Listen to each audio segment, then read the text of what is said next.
Sa bawat welcome at mabuhay na sinasambit ng tour guide, sa bawat lutong bahay, sa karinderiya, sa bawat serbisyong may ngiti, nariyan kayo.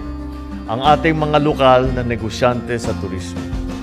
Kayo ang bumubuhay sa industriya ng turismo at tumutulong sa paglago ng ating mga komunidad. Kaya patuloy ang pamahalaan sa pagpapatupad ng mga programang nagbibigay ng oportunidad sa ating mga MSMEs. Layunin ng mga ito na gawing simple, abot-kaya at epektibo ang paghahatid ng serbisyo at pagbebenta ng produkto. Sa ating mga tourism workers at stakeholders mula lungsod hanggang malalayong isla, kayo ang dahilan kung bakit pinapalakas natin ang suporta para sa mga maliliit na negosyo sa turismo. At sa mga lokal na komunidad, sa industriya ng sining, sa mga hospitality providers, saludo naman kami sa inyong lahat. Dahil sa inyo, mas lumalalim ang paghanga at pagkakilala ng mga turista sa mga ipinagmamalaki natin dito sa Pilipinas.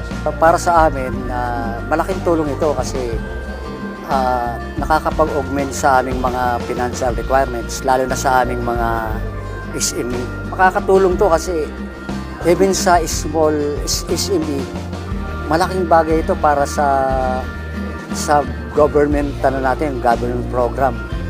Dahil kumbaga makakapag-generate tayo ng tax income from even SME. Maraming salamat kay Pangulong BBM na binigyan ng pagkakataon, opportunity na pautang ng kahit ganitong halaga, malaking bagay sa aming SME.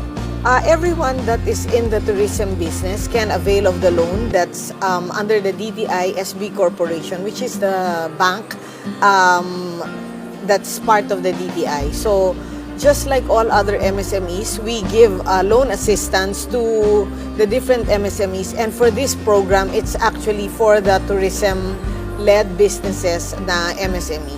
So the DTI SB Corporation is here for them.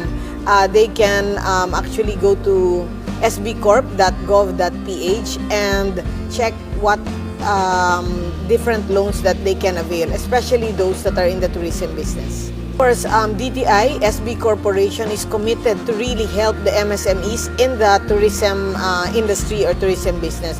They are here to really assist them as best as we can.